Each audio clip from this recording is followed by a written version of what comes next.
Good morning. It's morning Oasis, and we're in our new place. I'm not exactly sure how that changes in your experience. We're just trying to connect healing pathwalkers and morning Oasis, considering that's, where I work from.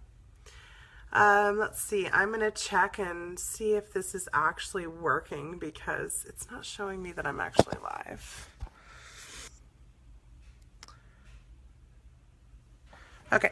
It looks like it's working. So I'm just going to proceed and we'll see if it all works. So this morning we are, today, let's see, sorry, my brain just got a little bit discombobulated because for a second there, Facebook Live is kind of twerky. It works sometimes, it doesn't work other times, so it's a little bit funny. Okay, so today, this morning, we have 2 card pulls that are scheduled. So there's one more slot open if somebody else would like a card pull. I've got one more slot open for today. And I'm going to go ahead and jump into the card readings for today. So we've got Alex is up first. Alex, let's see which card pulls. Good morning, ladies. Let's see.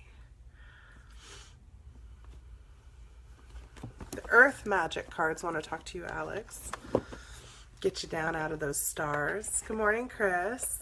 Yes, it is January 4th. Yes, you are in the live show. And yes, you can have that 3rd slot. In fact, I will write it down right now so I don't forget. Okay, so this card pulls for Alex.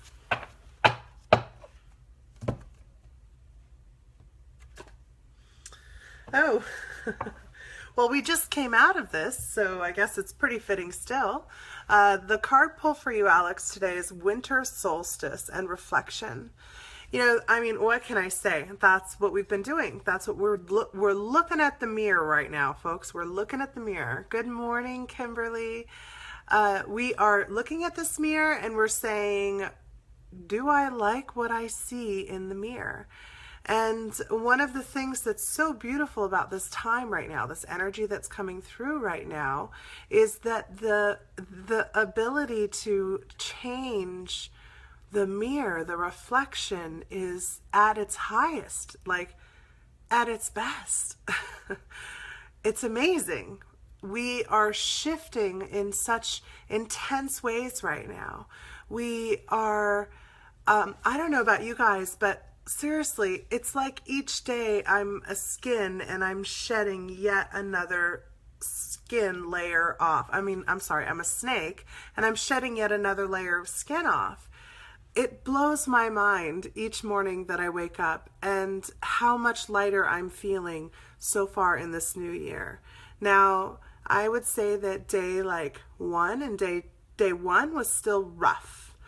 Like 1-1. That was still rough. Stuff was still coming through. Day 2, the energy was still pretty heavy.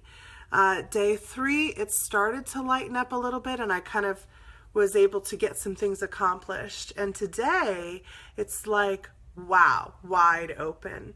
So this is part of that reflection too. Tracking yourself, just paying attention. So this is another piece of why I felt inspired to do this daily show with you guys, like every day showing up for an hour, because with all of my students that I've worked with over the last 3 years, the hardest thing for each of them to do was to build a daily practice. Frankly, the hardest thing for me to do was build a daily practice and to track myself, to, monitor how my day was going. Because one of the things, especially people like us, especially if we're energetically inclined, or if you saw the post this morning, Tiffany Styles, I just absolutely love her work. She's literally bang on. Like, I have a meditation and she writes the most amazing review and I'm all like, oh, that was just in my meditation. That's so awesome. So her listing of Earth Angel symptoms and perspectives and experiences. Oh, good morning. Good morning, Michelle. So her list there about Earth Angels is spot on. Like, spot on. And we tend to struggle here because the majority of our experience is not spent in this limited physical vessel. And this is going to tie into what we're talking about today. But I'm not going to go into that because we'll talk about that soon. However, we are extremely limited in this vessel. Bashar, he talks about when he was asked at one point about human beings. And I forget the context of the conversation, but what he said was that human beings are the masters of limitation. They are the most limited beings that his species interacts with. And I don't know if you're familiar with Bashar or Daryl Anka. I'm not going to go into that. I hope my cat doesn't knock over the ukulele. But anyway, if you're not, look him up. He's amazing, an amazing channel. Been channeling for 30 years and is now having things that he's been saying like 30 years ago confirmed by science and by modern research techniques and equipment. So anyway, the limitation, he said that we are the most limited beings they work with and in the universe, and that they work with us so directly. He has devoted his life to serving as an ambassador with us as well as others from his race, because if they can teach us how to live beyond our limitations of belief, then they can teach anybody. We're like the training ground of like the hardest patients in the universe to help ascend. And I think that's hilarious and so true. How does that relate to daily practice? We tend to ignore our day-to-day lives. We tend to find ways to check out from it. We find things to do. We find distractions. We fill up our calendar. Good morning, Elena. We fill up our calendar. We fill up our days. And then a week goes by. And then a month goes by. And somebody says, when was the last time you felt unbridled joy and bliss? And you're like, I can't remember. I don't know. When was the last time? When was that last time? Oh my gosh. So, when we make a daily practice for ourselves, when we set an intentional time each morning or each afternoon or each whenever, where we take a stock of ourselves, where we kind of look at, where am I at today? Where is my energy level today? And which will change throughout the day, right? What kind of things am I accomplishing today? What did I have to put off until tomorrow? What did I remove from my calendar? Where did I overbook myself and underestimate my time? Where did I, all of these things. So this morning show, a piece of it is, I check in with you guys. You guys see where I'm at on a day-to-day basis, but I'm also checking in with me. When I wake up and I'm crusty, I'm like, oh God, it's a crusty morning. And usually that makes me laugh and it helps me shift out of that space too. Just recognizing, oh, you know what? Some days are kind of crusty and some days are euphoric and high. And today's one of those high days, if you can't tell. So the solstice time, the solstice card, right? The reflection. What do you want your reflection to look like? That's what this year is all about. What do you want your reflection to look like? And embody it, be it, do it. And you're hearing it from everywhere. Nike got it right. Just do it, right? I'm not even plugging for Nike, I swear. But that is the truth. You cannot put in the future what you want. You cannot set it there, because if it's there in the future, you're constantly moving towards it. And when do you get there? If you're one of those people that says, when I'm ready, I'm going to, or, it will be this. No, it is now. Right now it is. It is what it is. I am stepping forward and stepping out and speaking up and channeling and giving guidance and showing my vulnerability, because I am embodying in every way that I can and that I know how to that guide and that light source that I came here to be, right? Do it. And every one of you who are doing it inspires another, you know. Every single one of you who are lighting up in these dark spaces, in these times, in this confusion, the ones who are shining their light are shining it not just for themselves, but for all of us. So I want to see more of you guys out there. I want to see more of your work. I want to see more of your perspective. We came here divided in order to get these viewpoints. Now it's time to bring the viewpoints together and go, what did you see? What are you getting? What's coming through your filter? What's your channel?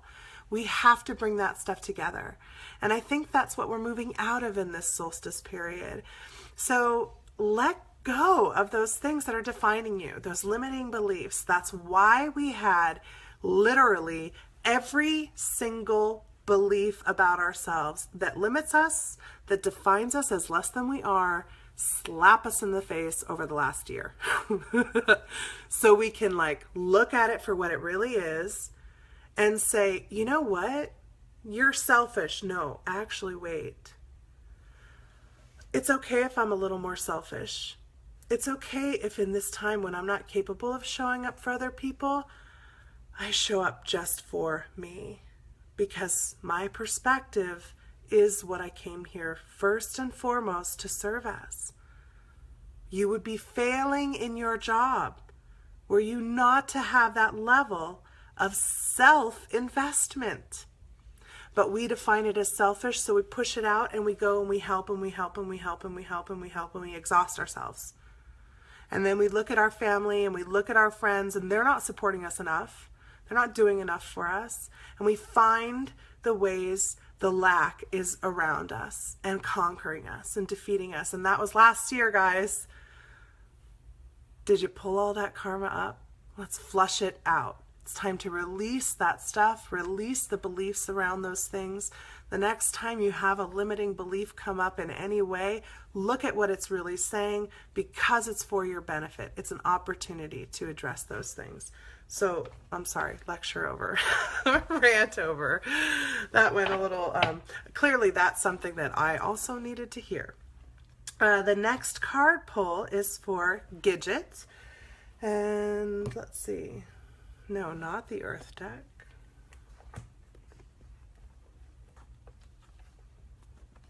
Oh, the Messenger Oracles. Alex, I just read your card. I'm sorry. You'll have to watch it back in the beginning. It was winter solstice, though. Good morning, love. Okay, so Gidget. I love these Messenger Oracle cards. This deck is really quite a wonderful deck, especially if you're looking for like an oracle deck. It's by Raven Phelan, and she spells it very differently. RAVYNNE PHELAN. Yeah, I kind of ranted a little bit, like 15 minutes bit, I guess. Okay, so Raven, oh, beautiful. Okay, so observe in silence, Gidget, is what you got. Now, I don't know about you guys, but I'm seeing a lot of fox energy. A lot of foxes, a lot of this orange, this red, these pulling of this stuff. So observe in silence. What happens when we start talking? What happens when we start to insert our energy into an experience that we happen to be observing? Well, we change it, we shift it, and it becomes a part of our matrix. It starts translating immediately through our filters.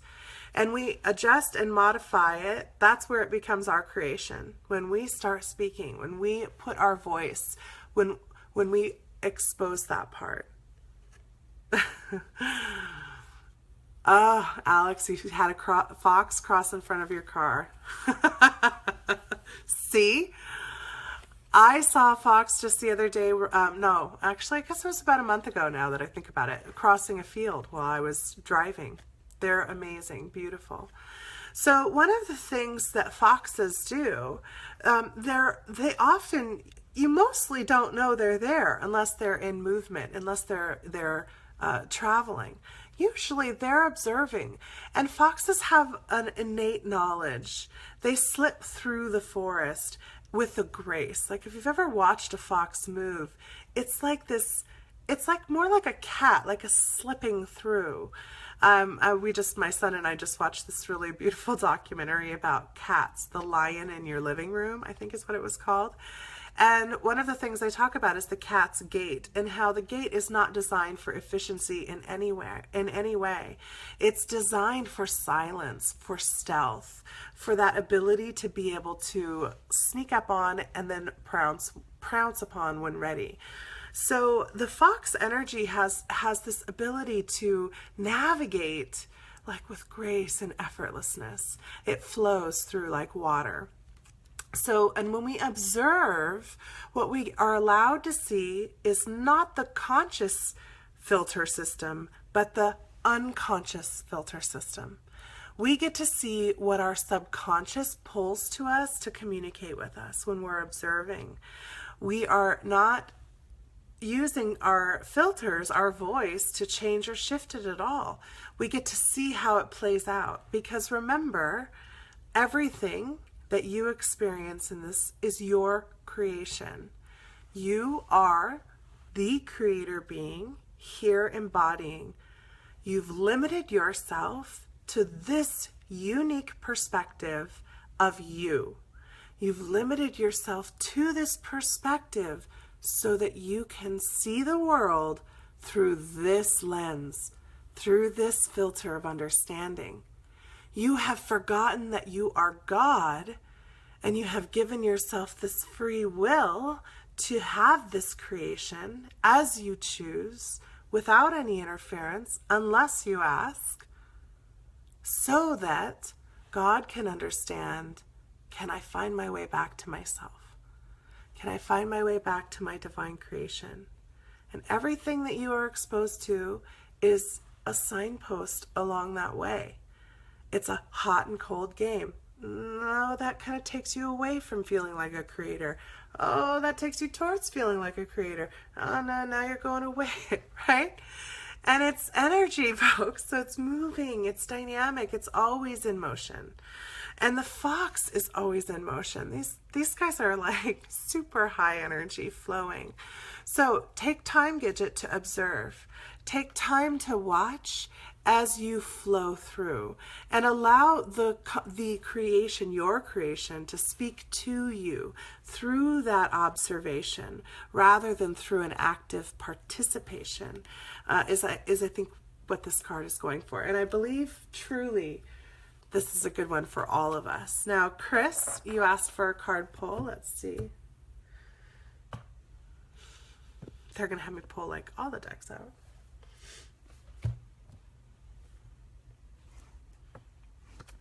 Ganesh just has a lot to say these days.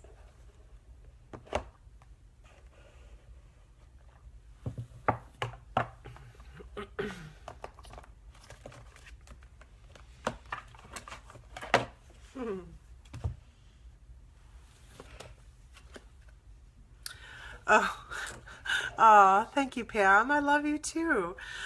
Okay, you guys, this card, as I told you before, I tend to not look through my decks until I'm pulling from them when I first get decks. And so it does take me time, a long time, to learn new, especially Oracle card decks. I like the surprise. I like to have a card get pulled and go, oh my God. and I get that when I do it that way. So this card came for the very first time in a reading yesterday. And it's beautiful. So Chris, enlightenment is the card. Now, what is enlightenment, right? Is it like a place that we get to? Is it this status that we achieve and attain? My experience is no.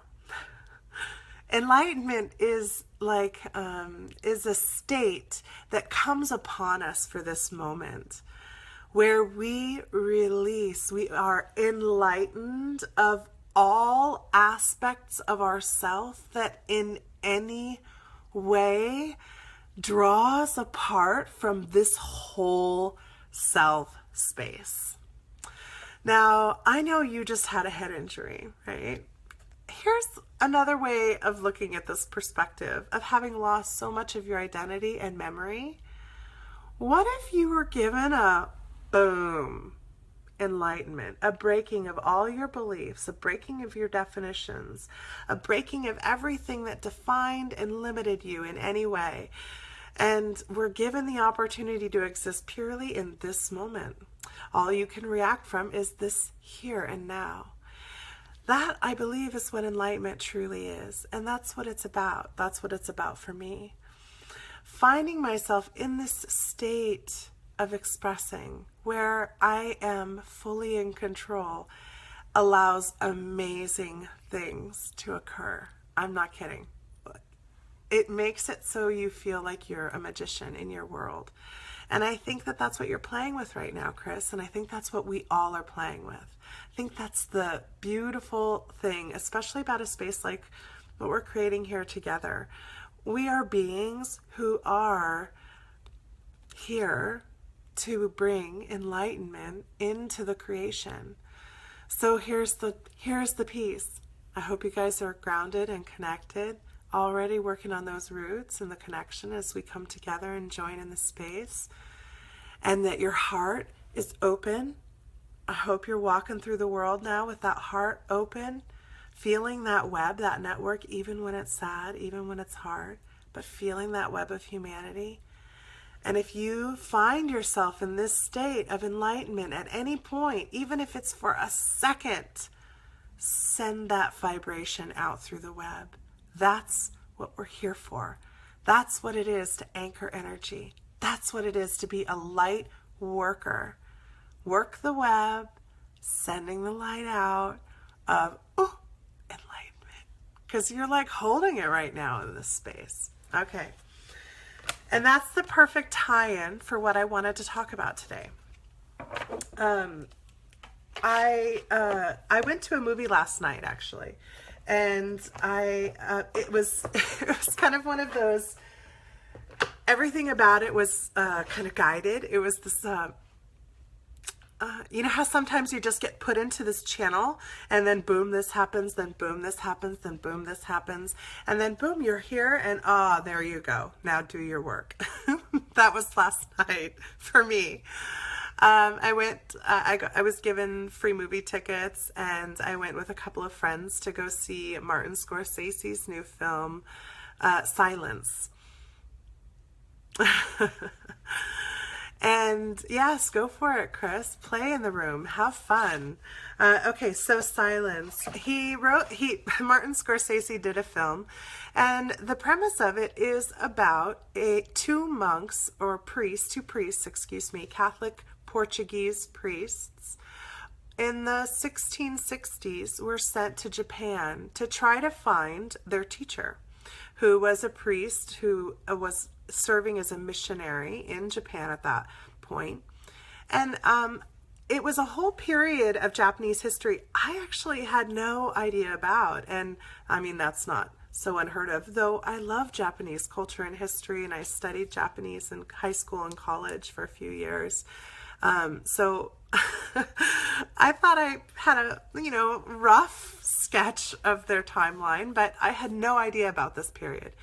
And it was a time when the government decided that that Christianity was a scourge upon their country, and it was taking people away from Buddhism and Shintoism, which were the predominant religions that kind of went hand in hand with in their culture. And so in order to protect and preserve their culture, their religion, they started hunting down Christians. And it was an inquisition, essentially, in Japan that lasted for this period of time from I'm guessing, though I'm horrible with dates, so if I'm off on these, But the 1630s to 40s is when they went in, I think, as missionaries, or somewhere around that time period. It was during the lifespan of one particular priest where they had up to 60,000 Christians in Japan. And then a persecution started, and I believe it seemed like it took over a period of 10 years or so. And then there was this long period of Christians practicing in secret, and they were being hunted down. Basically this inquisitor and his group were going through village by village and hunting them down. Now, this whole story was told from clearly the perspective, the lens, right? The greater lens of this movie filmmaker, Martin Scorcese. And he's towards the end of his life. He's waking up just like all the rest of us. He's getting the feeds just like the rest of us. And his lens was, is God real? Am I praying to anybody? Am I praying to anything? I've been taught this Christian lens. Is it real? And the lens was very interesting to observe through. And what I wanted to talk about today is how we observe, and that's why I thought it was so interesting we got the observe and silence card, because how we observe, the position from which we observe changes our perspective completely. Because and what came about, and I'm not giving anything away. It's a 2-hour and 45-minute long movie, so I swear I'm not giving you anything that you're gonna feel like I'm overreaching with. The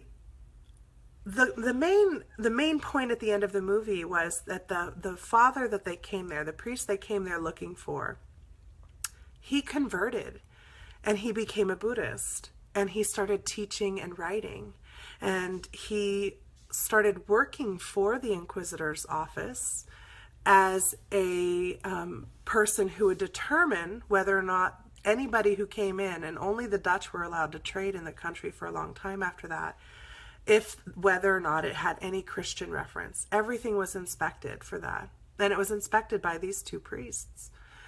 Now, what that older priest shared with the younger one, when the younger one was like, I can't give up my faith, I can't deny my Christian belief system, was their conflict was all about how the young priest who came in, he's like, I see people worshiping Christianity. And the old priest is like, no, they're actually not worshiping Christianity.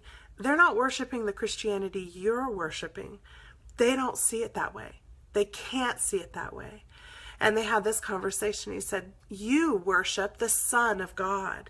And you see that as a man embodying God walking through as Jesus, right? They hear that and they look at the Son and they're like, the Son of God didn't rise on the third day. It rises every day. Have a conversation with them about it. And the young priest is like, wait, what?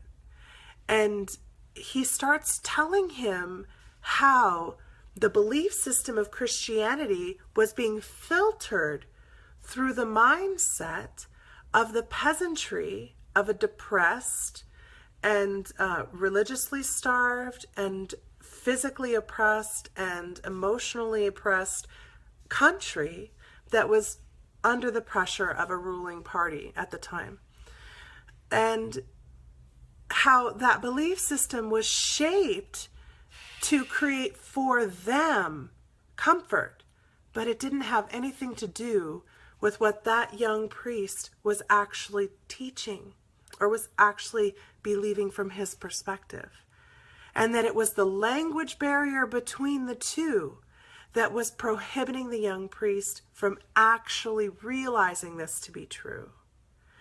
And there were many other aspects through the story that illustrated this to him. And in the end, it became, do I continue making myself a martyr for my belief system in order to what end? When people are being tortured, people are being killed, and they want me to change, the young priest, they want me to change because they want me to serve as an example. If I change, then these villagers are all going to go, oh, okay, I guess it's really not real. That was the whole goal. And the young priest felt like he'd be denying faith. So the real question became, do I need these villagers to... he kept saying to them, repent, it's okay, like, step on it, do it, you guys do it. But that didn't matter to the government. They wanted the priest to do it. They wanted the priest to give up his faith. And so he realized his beliefs, his faith, he was making other people suffer in order for him to feel like this is his trial. And the other priests asked him, do you believe yourself to be Jesus, that this is your trial? Do you dare to compare yourself to that? They're not, they would never compare their trial. Look at the hardship they're actually going through. They're the ones doing this suffering and having this pain just for your belief system. So it was a fascinating movie and a really interesting perspective and a really interesting way of looking at beliefs, and how often do we look at that reflection, right? The first card was the solstice, winter solstice, looking at the reflection in the mirror. How often do we look at that reflection and blame it for proving or disproving our beliefs to be true? And what if our beliefs were something that we could just let go of? What if we could see our beliefs as a definer so that we could have that separate view of perspective and accept that in this transition space, in this energy that's shifting us into ascension right now, that energy is releasing these beliefs that say, you and me are not one. That I am different and I must suffer. I have lack. I have this difference. I am separate from you. What if we just let go of all of those? What if we just let them go?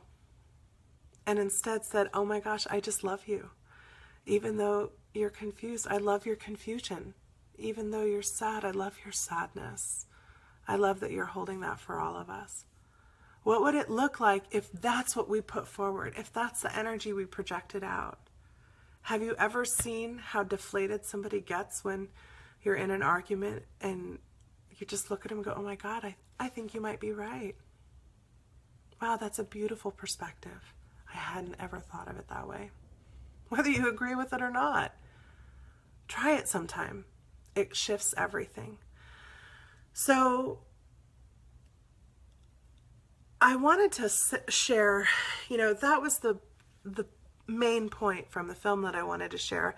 But the secondary point that I wanted to share is what I hear from a lot of people like us, light workers or energy workers, is they believe that they have to have a practice, or they have to start a business, or they have to use this as a career. That's not the course for everybody. That's not what everybody has to do.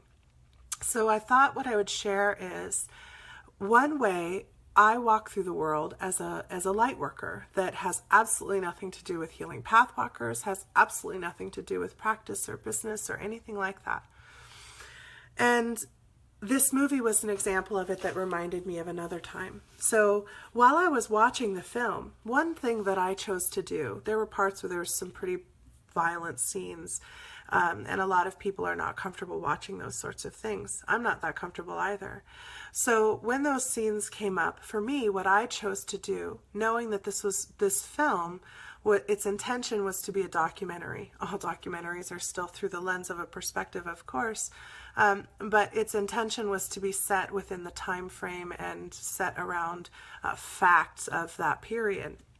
So what I chose to do is I released myself from the theater space, and I opened myself up and went into that time, went into the space of that time, went into the more global net of the events of that space, of the period where this confusion, where this need for beliefs to be so proven true that people were willing to kill and torture each other in order for one belief system to be held above another.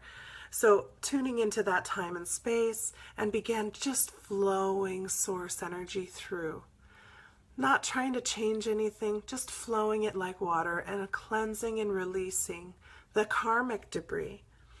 and just releasing belief from that fabric, that piece, washing that fabric of our creation to lighten up the load.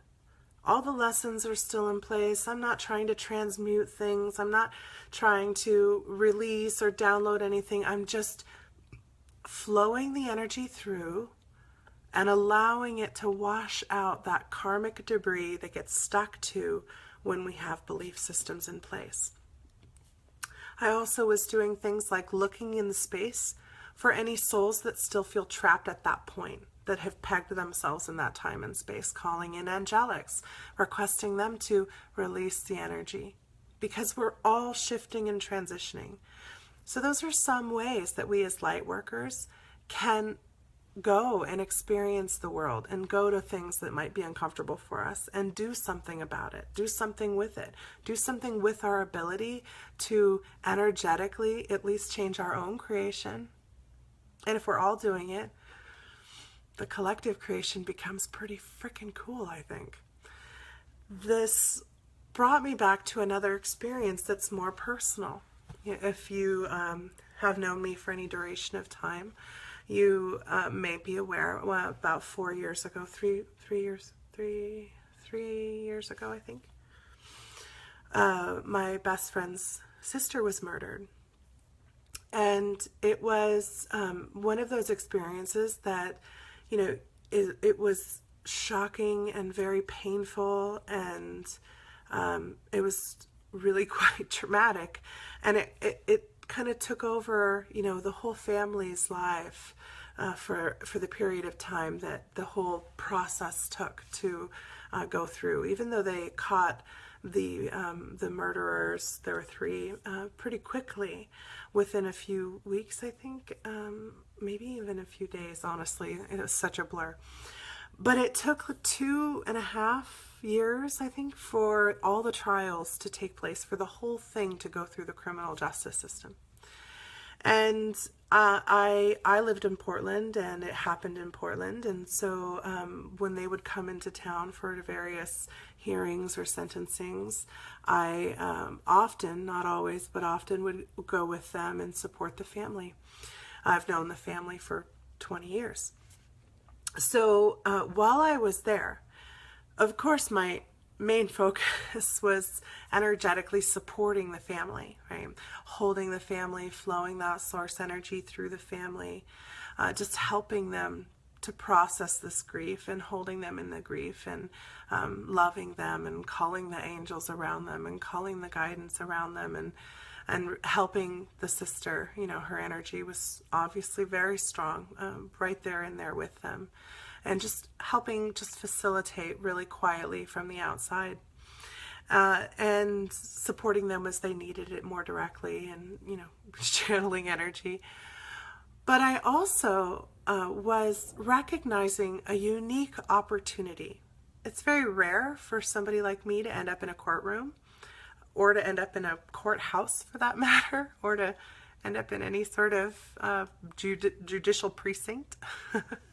And sometimes, for some strange reason, we do find ourselves in these places. And I thought, how could I best support the criminal justice system without violating people's free will? And still protecting and honoring, right? What made me think of this was the difference between the various suspects. They each had individual trials.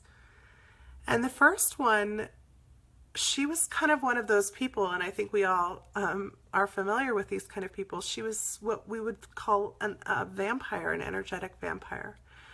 She loved to create discord and chaos in order to feed on it, in order to get this high off of it. And for her, she actually was enjoying the experience of being across from this grieving family, and was even having a hard time focusing on what was going on with the judge. You could just see it happening. So I put up a mirror of truth between her and the family, where what she would really see was her grief, whatever it was that she was looking with, right? Whatever that was. We don't have to judge it, it's hers. So that she would see that, and that the family would see the truth of what they needed, which was their grief, their loss, their pain. That needed to be owned by all of them when we're grieving. It's a critical component. Then I thought, what would it look like if each person who came into to defend themselves in court had to do so looking at the truth of themselves. So if they're innocent, if they have, if they haven't done what they've been accused of, they will feel even more strengthened in their truth and can speak their truth from that soul place. And this mirror could help support them release those fears or the anxiety of being seen or anxiety of being surrounded or our need to be falsely accused or whatever. But in that moment, they could just speak their truth. Wouldn't that be awesome? Wouldn't it also be awesome if they're like this woman was, where she was embodying in so many ways the dark side of herself, had, as many of us light reject our darkness, right? The light workers tend to reject, oh, I can't be selfish, oh, I can't be angry, oh, I can't do this, oh, I can't do that. That wouldn't be of the light. Well, they do the same thing. They're just playing the opposite. They're our balance, our counterbalance. So what if those people who come in that counterbalance state weren't able to feed off of all of their beliefs that keep them empowered in their lies and empowered in their deceit, and for that moment had to see the whole truth of themselves and speak from there? What would it look like? And so I tried it with her. And it was the most amazing experience. First of all, Archangel Michael was right there, guiding me in justice and truth, guiding me in building that mirror.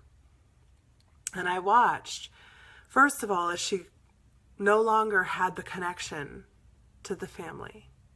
And also, interestingly enough, no longer had the connection to the one person who came to support her. I could see it. She suddenly had to stand alone. Michael was with her, and it was her moment. Actually, interestingly enough, it was her moment to face this truth of herself. And suddenly I watched as this shell started to break down and started to be revealed. And what was revealed was not like a sad, remorseful, guilty woman. Obviously, it wasn't that big of a miracle. But what was revealed was,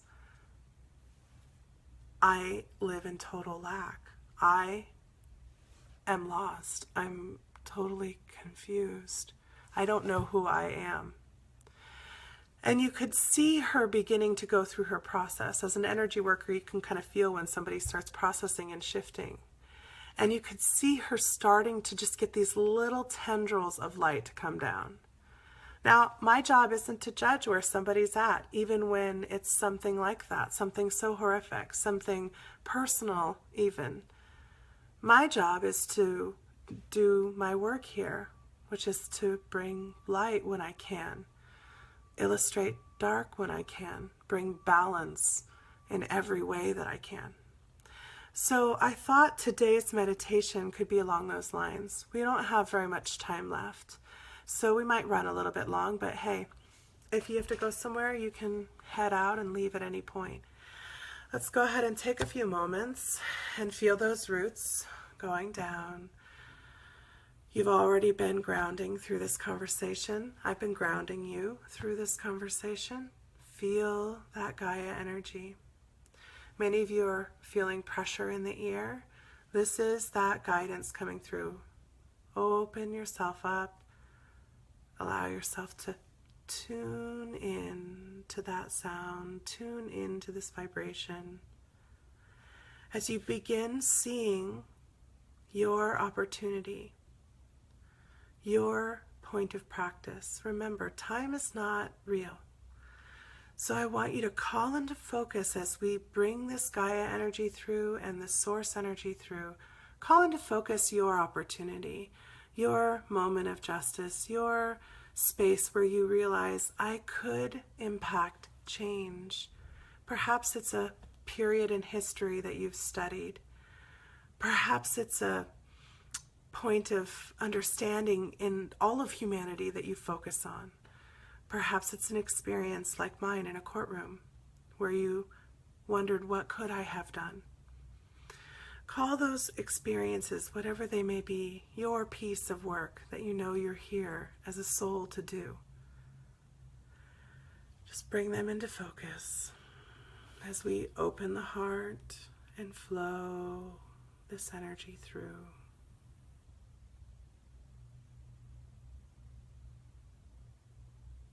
Who are your guides?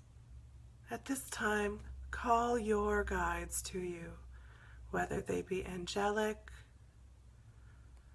whether they be extra star kin, whether they be ancestral, elemental. Call your guidance in as you call in your highest self, your highest awareness, in full understanding of your contract for this expression.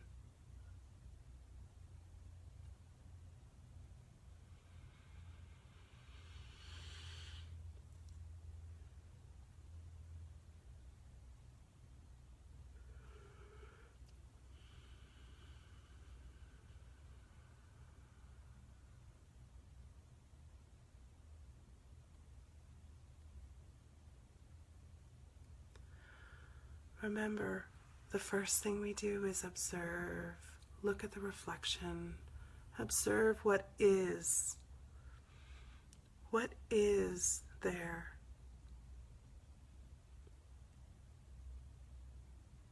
Feel the energy.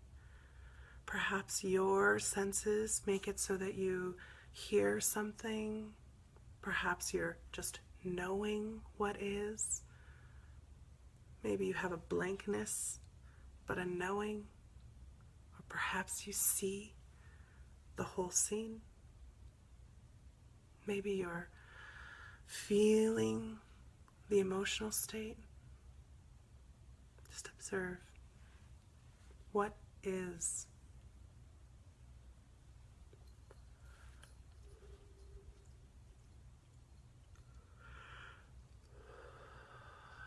As my cat begins cleaning himself, let's flow the creation energy through the observation.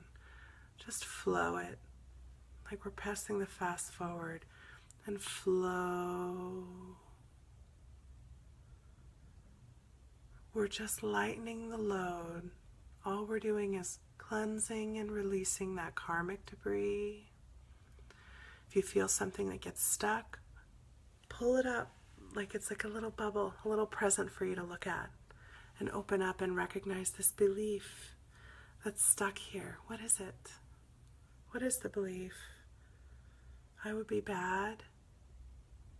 I couldn't be loved. I can't accept this. I could not tolerate. It is not allowed. What is the belief? Just observe it and thank it for showing you this belief is a definer, and stick it back in the flow and let it flow.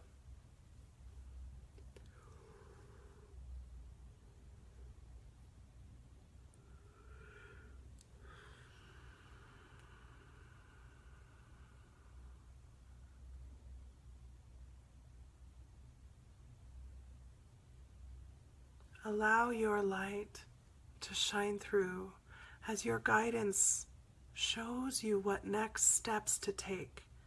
That's why this meditation was right at the end. This is one I want you to continue on your own.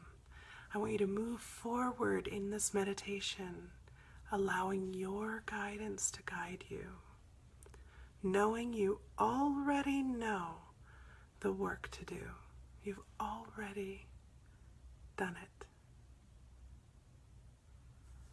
I love you. Thank you for showing up today, and I'll see you tomorrow morning.